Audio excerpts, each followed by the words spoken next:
வணக்கம் அன்பு நண்பர்களே. இந்திய வான்படையினுடைய 92வது ஆண்டை கொண்டாடக்கூடிய விதமா சென்னையில நடந்த அந்த வான் சாகச நிகழ்ச்சி 5 பேருடைய உயிரையே பறிச்சிருக்கு. தமிழக அரசினுடைய மெத்தனம் தான் இதுக்கு காரணம் அப்படின்னு பல்வேறு தரப்புல இருந்து குற்றச்சாட்டு கிளம்பி இருக்கக்கூடிய நிலையில தமிழக அரசோ மிதமிஞ்சின வெப்பம் தான் காரணம் அப்படிங்கக்கூடிய அளவுக்கு ஒரு பவுன்ஸ் பண்ணி ஆட ஆரம்பிச்சிருக்காங்க. தமிழக அரசு இதுல செஞ்ச குற்றம் என்ன அப்படிங்கிறத விட அண்மையில கள்ளக்குறிச்சியில் ஏற்பட்ட கள்ளச்சாராய மரணம் அரசால தடை செய்யப்பட்ட ஒண்ணு. அந்த தடை செய்யப்பட்ட கள்ளச்சாராயத்தை குடிச்சு செத்தவங்களுக்கே 10 லட்சம் ரூபாய் நிவாரணத்தை அள்ளி கொடுத்து தன் தவற மூடி மறைச்ச திமுக அரசு ஒரு சாகச நிகழ்ச்சிக்கு அழைப்பு விடுத்து மக்கள்லாம் பங்கேற்கலாம் அப்படின்னு சொல்லப்பட்ட ஒரு நிலையில அரசினுடைய நிர்வாக திறமையின்மையாலையும் அரசு போதிய அளவுக்கான அடிப்படை வசதிகளை, கட்டமைப்புகளை, குடிநீர் வசதிகளை, வேறு வகையான மாற்று ஏற்பாடுகளை எதையுமே செய்யாததுனால துள்ள துடிக்க வெப்ப சலனத்துல 5 உயிர்கள் பலியானாங்கல்ல, அவங்களுக்கு 5 லட்சம் கொடுத்திருக்காங்க. 5 லட்சம் நிவாரணம் அப்படிங்கிறது எவ்வளவு குறைவான ஒரு தொகை. அரசினுடைய நிர்வாக தோல்வி அப்படிங்கிறதுக்கு ஒரு விலை இருக்குல்ல. இன்னொன்று, அரசு இதுல செய்திருக்க வேண்டிய முன்னேற்பாடுகள் என்னென்ன, செய்த தவறுகள் என்னங்கக்கூடிய பல்வேறு வகையான கோணங்கள்ல தான் இன்னைக்கு நம்ம இந்த வீடியோவில் பேச போறோம். வாங்க நம்ம வீடியோக்குள்ளே போயிடலாம். அண்மையில மிக முக்கியமான ஒரு வான்படையினுடைய 92வது ஆண்டு விழாவை முன்னிட்டு ஒரு வான்ல சாகச நிகழ்ச்சி சென்னை மக்கள்லாம் பங்கேற்கணும் அப்படின்னு அழைப்பு விடுக்கப்பட்டிருந்துச்சு. சற்றேறக்குரிய 15 லட்சம் மக்கள் இதுல பங்கேற்பாங்கன்னு இன்னைக்கு நேத்து இல்ல, கிட்டத்தட்ட இந்த நிகழ்ச்சி நடக்கிறதுக்கு ஒரு 4-5 நாட்களுக்கு முன்பாகவே இந்த நிகழ்ச்சியினுடைய ஒருங்கிணைப்பாளராக இருக்கக்கூடிய துணை தளபதி, அதாவது வான்படையினுடைய துணை தளபதி பிரேம்குமார் செய்தியாளர்கள் சந்திப்பிலே சொல்லியிருந்தார். ஆனா தமிழக அரசு அந்த 15 லட்சம் மக்கள் வருவாங்க அப்படிங்கிறதுக்கு போதிய முன்னேற்பாடுகள் செய்யல. வெறும் 10,000 பேர் பங்கெடுத்து கொண்ட ஒரு கார் ரேஸ்க்கு காட்டக்கூடிய அக்கறைய, வெறும் 30,000 பேர் பங்கெடுக்கக்கூடிய ஒரு IPL மேட்சுக்கு காட்டின அக்கறைய 15 லட்சம் மக்களுக்கான வாசலை திறந்து விட்ட மெரினா சம்பவத்துக்கு, மெரினால திரண்டு இருக்கக்கூடிய மக்களுக்கு காட்டல அப்படிங்கறதான் குற்றச்சாட்டு.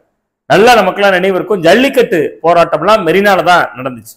அங்க எந்த காவலர்களையும் தாண்டி மக்களே தன்னெழுச்சியா தங்களுக்கு தாங்களே பாதுகாப்பா அரணா மாறி நின்று களத்துல மிக அருமையா செயல்பட்டாங்க. அந்த காட்சிகள்லாம் நம்ம பார்த்திருந்தோம்.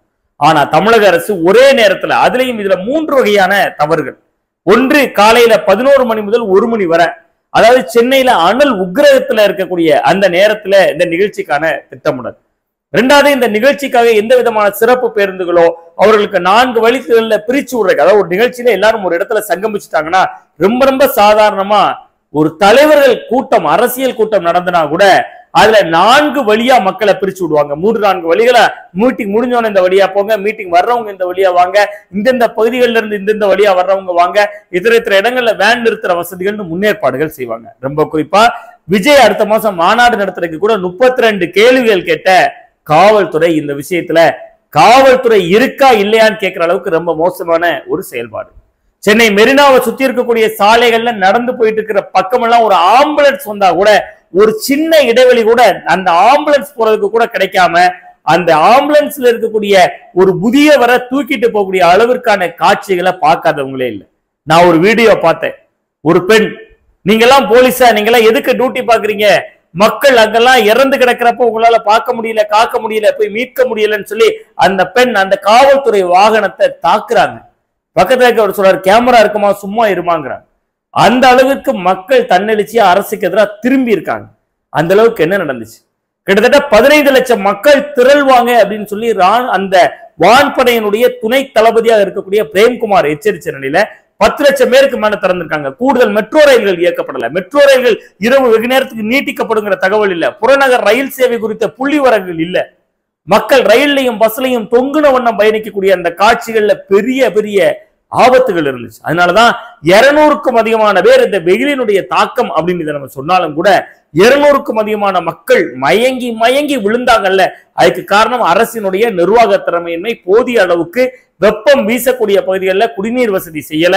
அது மட்டும் இல்லாம மக்களுக்கு ஆங்காங்கே ஒதுங்குவதற்கான வசதிகள் அமைக்கல, கழிப்பிட வசதிகள் போதிய அளவுக்கு செய்யல, குற்றச்சாட்டுகள் வரிசை கட்டுது. ஆனா இதையெல்லாம் செய்திருக்க வேண்டிய அரசு எந்திரம் இதை எதுவுமே செய்யாததுனாலதான் இவ்வளவு பெரிய இடர். அந்த மெரினாவுக்கு வான் சாகச நிகழ்ச்சியை நேரில் பார்க்க போன 10ல் 6 பேர் பெருந்துயர அனுபவிச்சிருக்காங்க. 230க்கும் அதிகமான பேர் ரோட்ல மயங்கி விழுந்தவங்க ஓமந்தூரார் அரசு மருத்துவமனையிலையும் ராஜீவ்காந்தி அரசு மருத்துவமனையிலையும் சேர்க்கப்பட்டிருக்காங்க. அதுல 5 பேர் பரிதாபமா உயிரிழந்திருக்காங்க. விலை மதிக்க முடியாதது உயிர். ஒரு வான்ல செய்யக்கூடிய சாகச நிகழ்ச்சியை பார்க்க போயிருந்தவங்களுக்கு தரையில சோகம் அப்படின்னு கார்த்திக் சிதம்பரம் கூட ஒரு ட்வீட் போட்டிருந்தார். அந்த மாதிரி வான்ல இருக்கக்கூடிய ஒரு சாகசத்தை பார்க்க போய் உயிரிழக்கிறதுங்கிறது எவ்வளவு பெருந்துயர், எவ்வளவு பெரிய சோகம், அது வார்த்தைகளால விவரிக்கவே முடியாது. குடும்பமா சந்தோஷமா கிளம்பியிருப்பாங்க. நான் போய் வான் சாகச பார்த்துட்டு வரேன். 92வது ஆண்டுங்கிறோம் நம்ம வான் சாகசம். இது 92வது ஆண்டு வான் படை நமக்கு நிறுவி வானத்துல சாகசம் காட்டுறதுல என்ன பெருமை இருக்கு?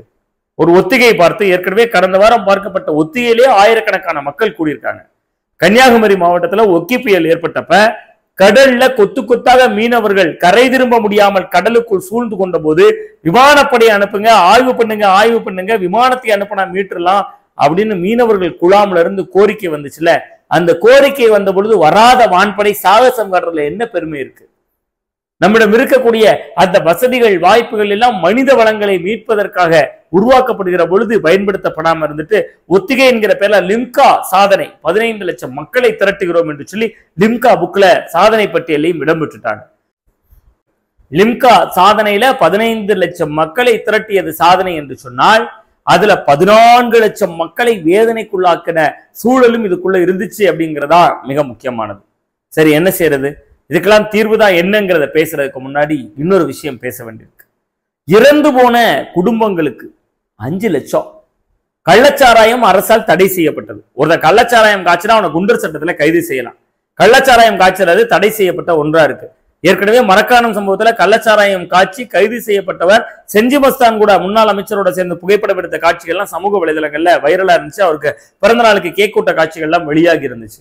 ஆனா இன்னைக்கு சூழல் என்ன, நிலைமை என்ன? கள்ளச்சாராயம் அரசால் தடை செய்யப்பட்டது. அந்த தடை செய்யப்பட்ட கள்ளச்சாராயத்தை குடித்து இறப்பவர்களுக்கு 10 லட்சம் ரூபாய் கொடுத்திருந்தாங்க. ஆனா அரசினுடைய நிர்வாக திறமையின்மையால ஒரு சாகச நிகழ்ச்சியை பார்க்க போய் ஒரு சோகத்தில் முடிந்த ஒரு சம்பவத்துக்கு நிவாரணம் என்று சொல்வது 5 லட்சம் என்பதிலேயே இந்த அரசு எந்திரங்களுடைய புரிதல் நமக்கு ரொம்ப தெளிவா புரியுது.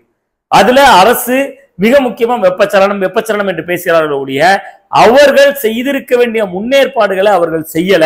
அது மட்டும் இல்ல, மெட்ரோ ரயில் அரசினுடைய தமிழக அரசின் கண்ட்ரோல் இருக்கக்கூடிய மெட்ரோ ரயில் நிர்வாகத்தை பொறுத்தவரை அது கூட்ட நெரிசல்னால நாங்க நீட்டிக்கிறோம், ரயில இரவு வெகு நேரம் வரை நீட்டிக்கிறோங்கிற அறிவிப்பையே அங்க இருக்கக்கூடிய பத்திரிகையாளர்கள் குரூப்புக்கே கிட்டத்தட்ட ஒரு 3 மணி 3:30 மணிக்கு தான் அனுப்பியிருந்தாங்க. ஏன்னா 1 மணிக்கு சாகச நிகழ்ச்சியை முடிஞ்சு போச்சு. 2 மணி என்று நினைவு எனக்கு. அது மட்டும் இல்ல, அதே மாதிரி அந்த புறநகர் ரயில், நம்ம இந்த ரயில் சொல்றோம்னா மின்சார ரயில், அந்த ரயில்ல அந்த வழித்தடத்துல ஒரு நாள்ல 55,000 பேர் பயணிக்கக்கூடிய அந்த வழித்தடத்துல அன்னைக்கு மத்தியானம் வரை மட்டுமே 3 லட்சம் பேர் பயணிச்சிருக்காங்க. இந்த இடத்துல நாம் இன்னொரு விஷயத்தை ரீகால் பண்ண வேண்டியிருக்கு. கிட்டத்தட்ட 15 லட்சம் மக்கள் திரள்வாங்க என்று பிரேம்குமார் சொல்லிட்டு வந்தார். வானூர்தியினுடைய அந்த விமானப்படையினுடைய தளபதியாக இருக்கக்கூடிய துணை தளபதியாக இருக்கக்கூடிய பிரேம்குமார் சொல்லியிருந்தார். அப்படியானால் அரசு இயந்திரம் எவ்வளவு வசதிகள் செஞ்சிருச்சு, அந்த இடத்துல எவ்வளவு ஆம்புலன்ஸ்கள் இயக்கப்பட்டிருந்துச்சு, எவ்வளவு காவலர்கள் பணியமர்த்தப்பட்டிருந்தாங்க என்பதெல்லாம் மிகப்பெரிய கேள்விக்குறியாக இன்றைக்கு மாறி இருக்கிறது. தமிழக அரசு ஏற்கனவே கடந்த ஆண்டு இதே மாதிரிதான் ஏஆர் ரஹ்மானுடைய ஒரு இசை நிகழ்ச்சி நடந்துச்சு. அந்த இசை நிகழ்ச்சியில கூட அரசு இயந்திரம் மிக மிக தாமதமாக செயல்பட்டு போதிய அளவுக்கு முன்னேற்பாடுகளை செய்யாதனால சிஎம் கான்வாயே கூட அதுல நீண்ட நேரம் டிராபிக்ல சிக்கி இருந்துச்சு. ஒரு சம்பவம் நடந்துச்சுன்னா அதுல இருந்து பாடம் படிக்கணும். இந்த அரசிலே நடந்த ஒவ்வொரு சம்பவத்திற்கு பின்னாலும் எந்த பாடமும் அவர்கள் படித்ததாக தெரியவில்லை. அதனாலதான் மரக்காணம் சம்பவம் நடக்குது, கள்ளச்சாராய மரணம். அடுத்த ஆண்டு பார்த்தா கள்ளக்குறிச்சியில கள்ளச்சாராய மரணம் நடக்குது. அங்க 10 லட்சம் இங்க 10 லட்சம் நிவாரணங்களை வாரி வழங்கக்கூடிய அரசாக இருக்கிறது. நிவாரணங்கள் என்றைக்குமே தீர்வாகாது. நிரந்தர தீர்வை நோக்கி நாம் முன்னகர வேண்டும். அதற்கு என்ன செய்ய வேண்டும் என்று சொன்னால் அரசு இயந்திரம் எந்த ஒரு நிகழ்வாக இருந்தாலும் தெளிவாக திட்டமிட வேண்டும். தான் மிகப்பெரிய அளவிற்கு இந்த கூட்டத்தை இவ்வளவு பெரிதாக கூடுவார்கள் என்கிற ஒரு குறைந்தபட்ச அறமற்று ஒரு புள்ளி விவரமற்று ஒட்டுமொத்த மக்களையும் வேதனைக்குள்ளாக்கி இருக்கக்கூடிய இந்த சம்பவம் திராவிட முன்னேற்ற கழகத்தினுடைய அரசிற்கு மிகப்பெரிய ஒரு வரலாற்று தலைகுனிவாகத்தான் மாறி இருக்கிறது. அந்த சூரியன் சுட்டதாக அவர்கள் தப்பித்துக் கொண்டாலும் இந்த சூரியன் சுட்டதாக மக்கள் வேதனையில் புலங்கிக் கொண்டிருக்கிறார்கள். மீண்டும் ஒரு நல்ல காணொலியில் உங்களை சந்திக்கின்றேன். நன்றி, வணக்கம்.